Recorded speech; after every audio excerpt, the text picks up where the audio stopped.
Even I was caught up in one this morning. It's not business as usual, ladies and gentlemen, in Pakistan. Let's be very clear about that. It is not business as usual. And I do want to say one thing. We were going to discuss China, connectivity, CPEC, but you know, history really overtook us. And I say this again. I don't think many of us have still computed the impact of what just happened on August 5th. We were briefing, and we do this in the Foreign Relations Committee at Jinnah Institute, everywhere in Parliament. My chambers are flooded with diplomats seeking advice, wanting to make cables. And you know what we tell them? They're asking a fair amount of routine questions. We tell them even last year, the same Ideas Conclave ran one of the most vibrant India-Pakistan sessions. It was full of hope. The Indian High Commissioner, Ajay Basaria, people were tense about him. He made some very, very hopeful remarks that was showing a way forward of coordinated sustain. As a woman, as a politician, as a lawmaker, as somebody who has put this think tank together on the basis of an inclusive identity, on an inclusive Pakistani identity, which, as somebody said brilliantly yesterday, we include many identities within us, and they're negotiable. They're not fixed. That is the wonder of being a citizen, which is the only country we are full citizens in these days, with the rise of exclusivist ideologies everywhere in the world.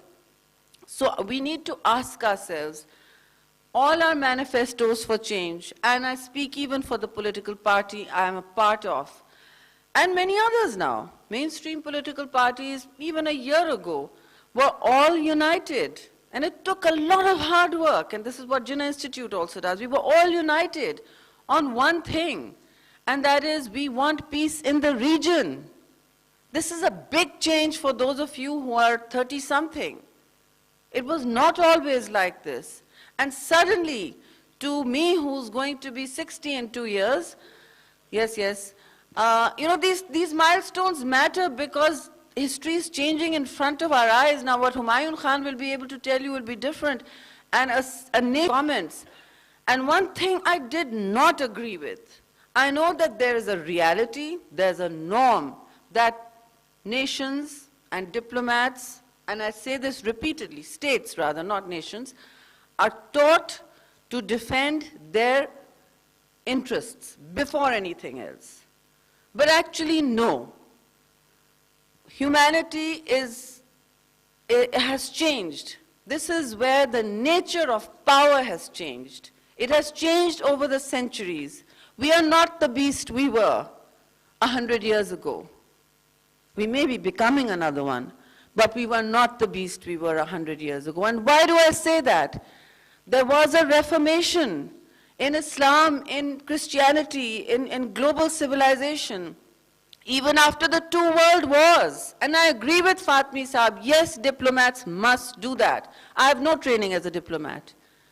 But I have trained myself as a humanist, as so many others have. But when I'm negotiating for my country, I'm ruthlessly negotiating for its rights, as I must, and its interests. But in that ruthlessness, I must be greater. I must seek to be greater than that small good. I must seek to build equities for a win-win for larger constituencies than just myself. And those are the win-wins that actually, without defining it, without articulating it properly, Pakistan was invested in until this happened. Later, somebody recommended it. I did not recommend it. I'm not happy about breaking trade because the common people will suffer. But this is what states do, and they must do to send a message, particularly when they have a limited set of options. Because in the age of nuclear deterrence, your options are indeed limited. That is the whole point of deterrence. Is it not, gentlemen, in the front row who know, and the second row and the third row, and all the way to the back, and women who know more than I do? So what are your options? A subset of conventional wars, that will bleed the region dry and lead to another dystopia, many of what of failed states we see in the Middle East. Great powers will be protecting their interests. And sometimes I see the Afghanistan conversations sounding almost surreal. They're like a PowerPoint in a parallel universe. Yes, we must seek peace. But who is managing Pakistan's risk over there? The Americans are managing their risk. Are the Afghans able to manage theirs? I did not ask this question. Is Afghanistan even solvent? And will it even remain Afghanistan? And what will happen to Pakistan if that happens? I mentioned Karachi as a reason.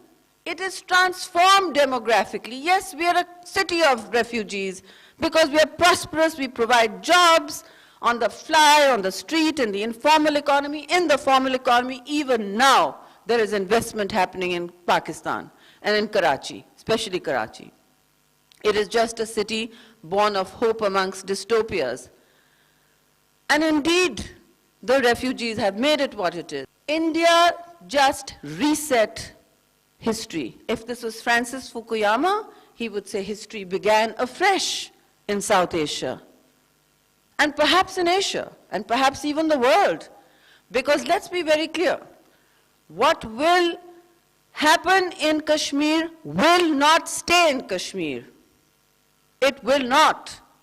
That is the nature of this conflict. It was internationalized by Jawaharlal Nehru as the Kashmiri Pandit Prime Minister of United India, the new India, and it remains on the UN dockets with UNSC regulations. Now, people say those are a cliché.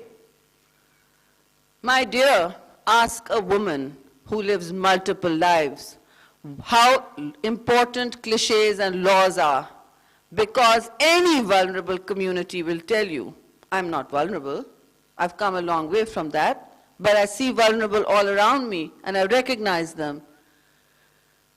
And they do need clichés. They do need the laws that have become cliché. They do need to use them.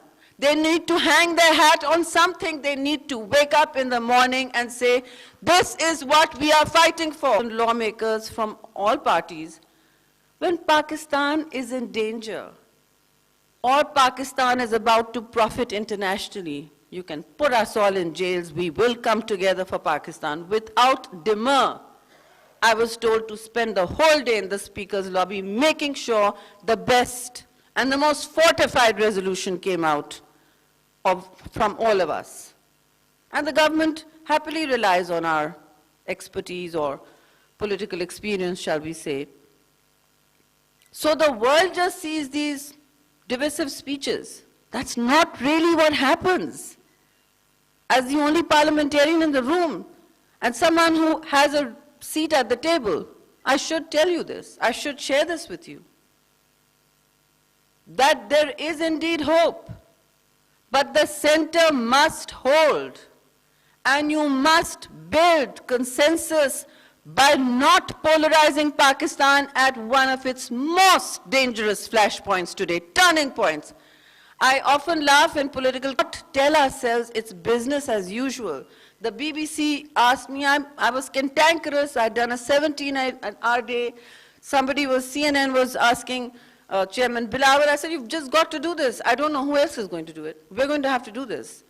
And when we were doing this, the presenter's tone changed over the interview. He was taking his regular line, you know, how will Pakistan react, militancy, etc. At the end of the day, he said, but you know, I think, how does this even affect you in Islamabad as a politician? I said, how does it not? How does it not? When I get direct messages, this is the world of the digital platform, for God's sake. I just messaged somebody back in Kashmir saying, I haven't been in touch with my family for so long, we are still under siege. And I said, can we tell us what we can do? Tell us what we are doing wrong and tell us what we are doing right. And many whose names, political leaders in Kashmir, whose names I won't take for fear of endangering their lives. But We are on those platforms, and I said to this man, when they're telling me that, you know, they're beating down our doors, I don't think I will see you tomorrow. When my friend and journalist, the iconic Shujaat Bukhari, he was sitting here last year in Islamabad from Kashmir, that he told truth to power. He died for it. Somebody just coming and going, just bravely. Some of you may not even know his name. There are many nameless heroes like that. So when people are fighting resistance battles, you can't always, I mean, we still do, that's the nature of human lives, to be functional, but you can't. I told the BBC presenter, I said, do you really think I can go back to my coffee latte right now when I'm getting this message? Do you really think most of Pakistan can do that when they get this message? He found it a responsibility to now put together a series, and you shouldn't even take a week. What are you thinking about? And this goes for Jinnah Institute too. Get this done by tomorrow. What are your policy options? This is the passport you hold, this is the identity you hold. Kashmir may or may not be important to you, but Pakistan is. And let me assure you that Pakistan is at a serious crossroads. This may go into a conflagration, or this may not if we are lucky. But luck and hope is not a plan. And I don't see planning in quarters fast enough. They should have been planning. 4 days ago on Twitter, I remember the date, 1st or 2nd, I'm an ordinary citizen, well, a little more than ordinary citizen, and I said, look, read between the lines, the divisions are moving. Indian print media is saying 180,000 troops moving to Indian-held Kashmir. We're calling it Indian-held. For them, it's Kashmir now. It's Union territory.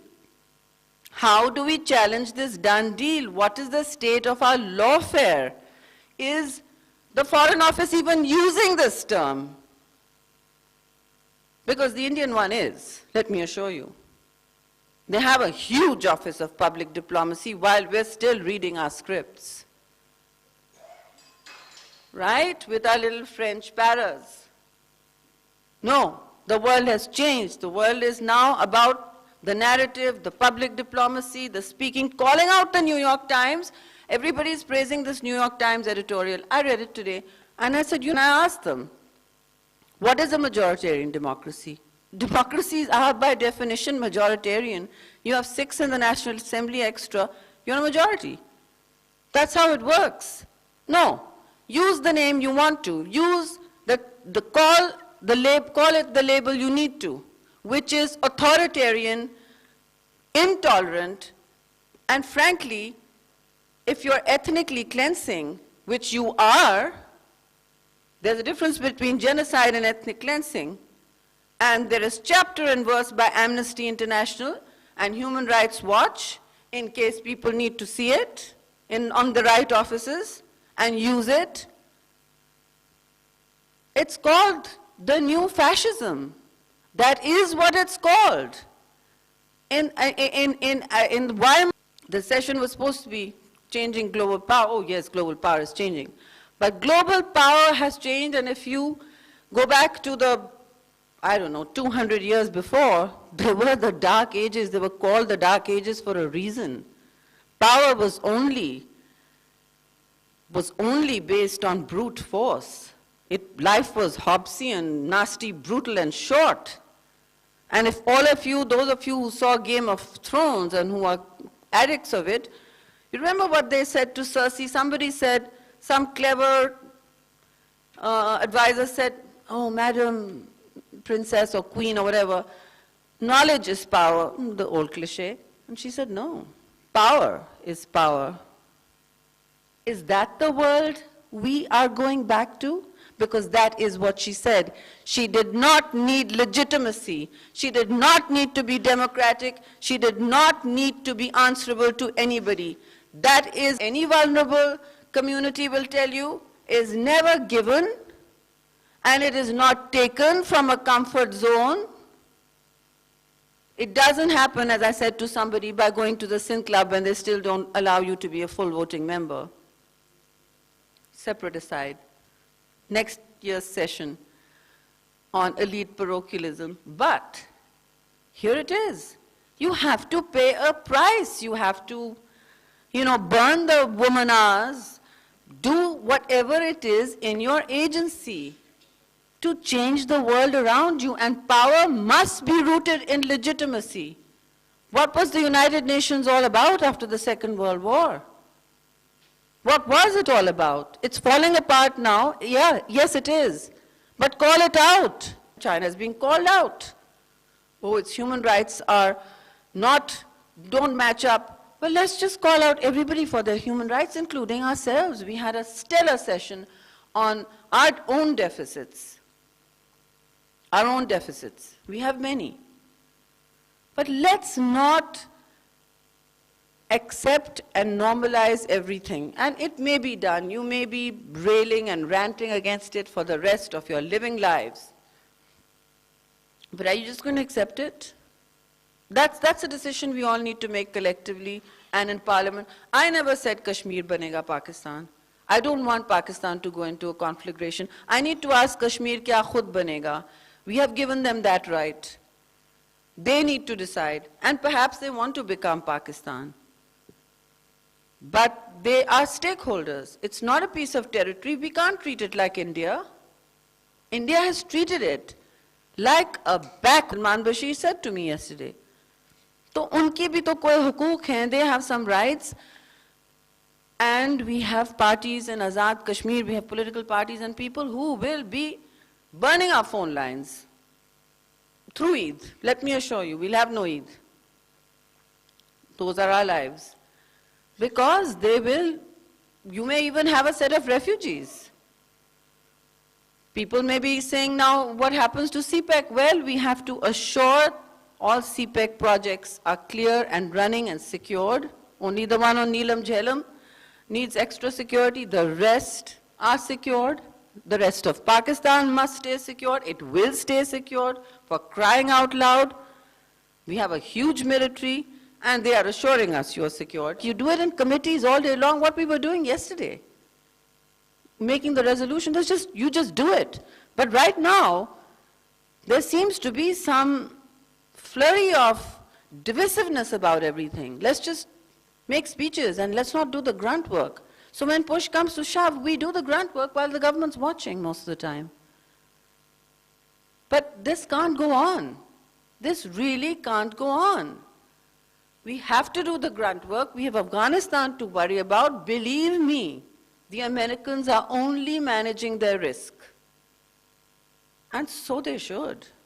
They never promised you a rose garden. They never said they're going to make it Denmark. They're just asking you to make it Denmark. And they will again. Don't forget that. They keep doing that. When it's exploding all over your faces, who's going to pay for Afghanistan? Intra-Afghan dialogue. कौन कर रहा है intra-Afghan dialogue? कौन करवा रहा है? आप करवाएंगे? आपसे हो सकेगा? आप जितना कर सकते हैं, आपने कर लिया है. This is why you got the red carpet in Washington. But that's all you got, right? Strivings must be towards that. With that harangue, I'm going to end and let you go to tea, and hope you enjoyed the last 2 days. And we hope we are able to do this again. I don't know. This is not a climate of certainty for independent thinking or even think tanks or even politicians to be out on the loose. I don't know where we'll be next year, but predictability is needed in any business environment, don't you think? Thank you very much, everyone.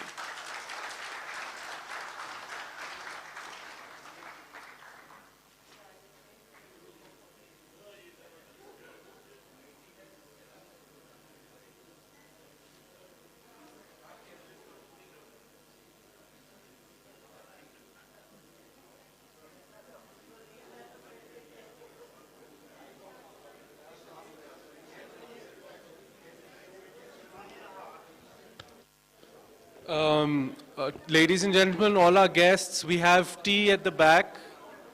So we'll be glad if you can join us at the back for tea.